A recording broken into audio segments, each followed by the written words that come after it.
Hello there, John Kenny here. This is going to sound a little bit strange, okay, but I found myself recently thinking about who actually won the Black Death. Sounds a bit stupid, doesn't it? But actually, what I was really thinking was, I was thinking about the whole of the 1300s. It was quite a bad decade to be alive. I kept thinking, you'd have population increasing, prosperity increasing, lots of new lords, all benefiting from it and building these wonderful moated sites through the 1200s. Whole new villages sprouting up on the higher ground, because they were trying to make use of the economic power of as much of the landscape as they possibly could. And then the 1300s come along, and suddenly you've got famine, you've got continuous wars, and then, of course, in the middle of the 1300s, slap in the middle of them, you get the Black Death, a kind of an enormous arrival of bubonic plague that maybe takes out as much as 50% of the population of Britain. That's absolutely massive. How could anyone come out of that feeling that they'd won? Well, the given idea is they don't. That it's absolutely dreadful, and it brings down the whole country, and they go into all kinds of serious economic decline. But actually, what I try to do is try to measure that against the places that over the last 10 years or so that I've been working on with community groups, looking at medieval houses, medieval settlement, more medieval moated sites. And there's 3 of those, all in that area south of York, along the River Ouse and the River Derwent areas, stretching from Skipwiths down across to Cawoods on the River Ouse, and then all the way down to Hook, a little bit closer to the Humber. And what do we find? It's quite interesting. Look at these. This is a really fun bit. I like this. It's easy to try and remember who the main families were in my story, because the family in Cawoods are called de Cawoods.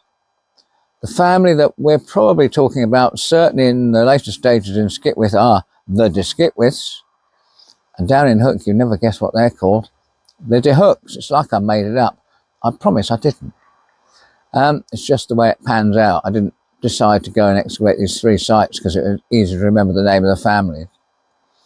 But what we did find, we found 3 very different situations that developed towards the end of the 1300s, say towards 1400. First place, Cawoods. Okay, so Cawoods, it's quite a small moated site. It actually sits on the they share half of the lordship of the township of Cawoods, and Cawoods sits. It's an advantageous position. It sits right on a bow in the River Ouse. That means you've got absolutely fantastic connections to the rest of the world through the River Ouse, which is a kind of an artery that takes people from the Humber and the North Sea all the way up into the centre of York to the capital of the North, York, and it's on the way. There's a boat making industry in Cawoods developed, all kinds of things. And the de Cawoods family have control over half of the township. When you look at the map, you can see that the area they occupy is a decent chunk of village. They've even got the parish church in their part of the plot, or at least it's a Chantry Chapel actually, because the parish church is Wistow, but that's another story. And then right in the very southern part of their patch, they had their moated site. It was called called Keysbury, and or Kensbury to some. And interestingly, it's actually quite small, and it sits right next door to the garth and the great palace of the other lord of the manor, because the other lord of the manor in Cawood is the Archbishop of York, a very large personality in the medieval world. In fact, they're so important that they don't just tread on the boards of the Ouse and Derwent area. They don't just tread on the boards of the north of England. Not even in England. They're internationally. They're part of the machinations of the international community. And they are making sure that they're making the most of their place on the River Ouse. They control a dike that comes down from quarries nearby, called the Bishop's Dyke. They've got a set of 5 mills right next to the water. They have a proper palace and a big open garth where they undertake all kinds of tile making and even have their own gardens there of the orchard, and people can be taken on tours of the orchard and impressed by their industrial activity next door.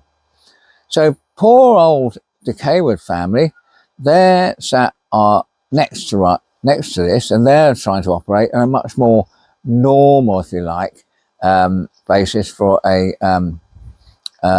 medieval lordship, but it's a very small one. It's just 1/2 of a township. Given that the township centre, really, well, not the centre, but the big activities next door, where the bishops of Archbishop of York are. They have a market and things like that. Enormously advantageous. And the poor old Cawoods are really fighting a losing battle with these guys. They do try and they fight back. They take the Archbishop of York to court to make claims on plots of little bits of land and things. So they do try to fight their corner, but it's always a struggle. And what we found archaeologically was we found no evidence that they ever expanded beyond their little moated site with its own little hall. Everything remained really as if it might have been how it grew in the 1200s. They get through the 1300s. They survive those dreadful years of the 1300s, but they don't get any richer. In fact, by the time we get to the end of the medieval period, into the late 1400s, into the 1500s, they reach the point where they actually pack up being lords of the manor. The family move down to London. They become printers. If you like, they've been squeezed out after many centuries. They finally get squeezed out by the Archbishop of York. They never really made it in that medieval world. So when you talk about winners of the Black Death, well, maybe they weren't the winners of the Black Death, but everyone was a winner who survived, I suppose. They did live through it, and the family carried on afterwards. So what about the Skipwiths family? What about Skipwith village? It's not too far from Cawood. It's in between the two rivers, between the River Ouse and the Derwent. And we found there that they also, the family, the Skipwiths, in fact, move on. The Skipwiths family, they marry into money, and they move down to Lincolnshire, maybe even before they built the moated site at Skipwith. But a moated site is built around 1250.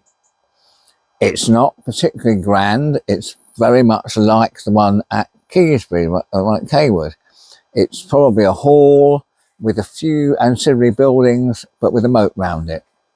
It is a lordly seat, or at least the place that is for the lord of the manor to run their court out of the hall and show their authority over the area. So whether it is a branch of the Skipwith family who are still hanging on there, because it is still Skipwith itself is still part of their holdings. They don't give up the what they hold there, which is only a third worse off than the Cawoods, only a third of the lordship, but they do hang on in there, and it's at least it's paying rent into the coffers of the growing Skipwith family, which does really start to grow down in Lincolnshire. And if you like, the Skipwith story is most of the time taking place down in Lincolnshire. It's not really a Skipwith story at all. But they do survive the Black Death. They do survive the 1300s. And these guys are an example of the wealthy lords actually making hay during the 1300s. While everyone else is stumbling around, dropping dead from, bring out the dead, all that kind of dreadful kind of stereotyped picture of the Black Death. The Skipwiths survive all of that quite happily. In fact, they go on making money. They go on getting bigger and more influential in medieval society. So much so that we believe around 1400, we know around 1400 they get back control of the whole of Skipwith Township. So now they now lords of the manor of the whole Skipwith Township, and they've got many other townships part of their portfolio. So whether the Cawoods have one portfolio of half a township, the Skipwiths have got a portfolio of many townships, mostly in Lincolnshire, including one with a very large house in it. But what they do is, once they've taken control of Skipwith, they throw money at it. They expand the moat slightly, and they build a new manor house on there, one with lovely wings going all the way around the sides of the manor house. So they're building somewhere where you might expect to go and visit every now and again if you were the leader of the Skipwith family. But why would the main person within the family want to come to Skipwith? It's off their patch, if you see what I mean. Well, it is off the patch, but what they want to do is expand their patch. I believe what they're trying to do is they are so confident, they're so wealthy, that they are moving into Yorkshire and getting themselves a good foothold in the world of the River Ouse, that great artery, and York. The counts of the north sit in York. If the king's going to visit, he'll often be going to York. They want to be near where the heartbeat of the north of England is, in Yorkshire. So that's my belief. That's what I feel the Skipwiths are up to, why they're coming in. Whether that's true or not, we may never know. But the important thing is they're flexing their financial muscles. What they've done is they have come out of the Black Death winners. They're definitely the winners. They're showing off their financial skills, their lordly skills, and they've developed this whole new site from a little tiny hall with a moat round it to something much grander, and something where you've got proper accommodation for family visitors and servants and that sort of thing. Very different, and very much them showing their power, and that they had come out of the 1300s wealthier and more influential. All right, then. So what happens in the third example, Hook? A bit further down the river. So Hook was another little moated site. It's a single little moat around a single platform with a hall somewhere on it. Some of that hall might have been, at least have stone foundation, so it was quite decent. And certainly the De Hook family, they did quite well in the 1200s. And the truth is that by the time you get towards the end of the 1200s, the De Hooks are looking at their little small hall, and they're thinking, we need to expand. We need to grow this now. So rather than the Skipwiths who do it at the end of the 1300s, what the Hooks do is they throw their investment at their home in Hook in about 1300, around about that date. I'm not saying it actually happened, 1st of January 1300, let's go. It was around that date. There's quite a good example of the fact that they had reached a level of trust amongst the well-to-do in the area, when in 1326 they actually look after the little daughter of Hugh Despenser. So Hugh Despenser, he's a senior advisor to Edward II. He's not much liked in the country, and there's an awful lot of dispute about, about this daughter and her role in their lives. So they also almost want to keep it quiet. So she's born in a royal moated site just at the way at Cowick, which is near Snaith. But she's moved as a baby with her retinue. She would have come with a retinue, and they arrive at Hook, at the moated site of Hook. Now, luckily, or maybe because of this, not luckily at all, because what's happened is that the Hooks have invested money in their moated site at Hook only about 20 years earlier. And what they've done is they've expanded it from being that single platform site onto one with 3 platforms. It expanded and created a lot more room for ancillary buildings on a second platform, and then maybe even created their own garden, a peaceful medieval garden on that 3rd platform. And so they've given themselves much more room to work. So they've got this absolutely wonderful site now, which was good enough for someone who was close to royalty to actually come and live there. Not for very long. She was shipped off to a monastery fairly soon afterwards, but she would have spent her younger years at Hook. Now, interestingly, there's no evidence that the family in Hook saw a decline because of famine or because of the Black Death. But through the 1300s, they don't really push on and become wealthier, even though they've invested lots of money in their nice new home. It's a little bit as if,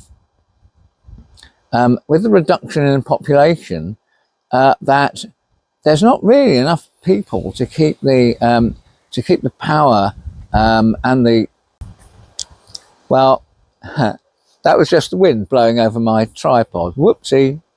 Hopefully I've cut out all the disappointment that I felt in that moment.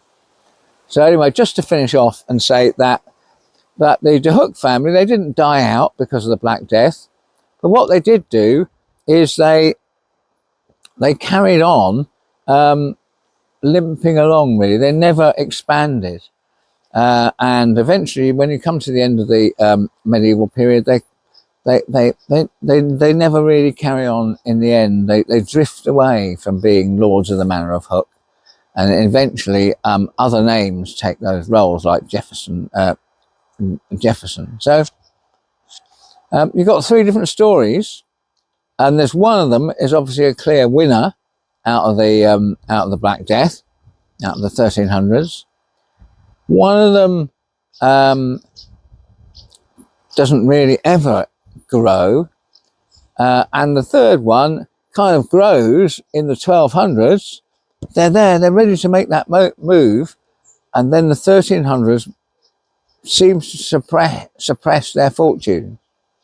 And it might be that their fortunes are being suppressed by the fact that Hook itself is on the outskirts a bit of the good farming land. There's it never becomes a deserted village. It carries on. It's still there today. Hook. It's a lovely little village. But maybe maybe it never grew in quite the same way as Cawoods and Skipwiths did. So if you want to know a bit more detail about all this, I know I've rambled on a bit, but it doesn't matter. There's plenty of room on my phone. If you want to read a bit more about this and actually look at some of the plans in a bit more detail and things that I've been showing up here, why don't you go and have a read on my Substack? It's called Lump in the Ground, and have a little read, see what you think. I've put a link in down below so you can go and have a look at it, see what you think. If you like what I'm saying, and maybe you want to visit the site and see a website that goes with the actual article, you might then want to read a few other articles I've posted. Maybe you even want to subscribe. If you subscribe, what happens is on a Sunday morning, about 7:30 in the morning, the next article will wing its way down to you, and you can have a little bit of fun reading about a little bit of archaeology, community archaeology in our area. So lovely to see you. Sorry about the windy conditions and the blowing over of the tripod. It's all part of the fun.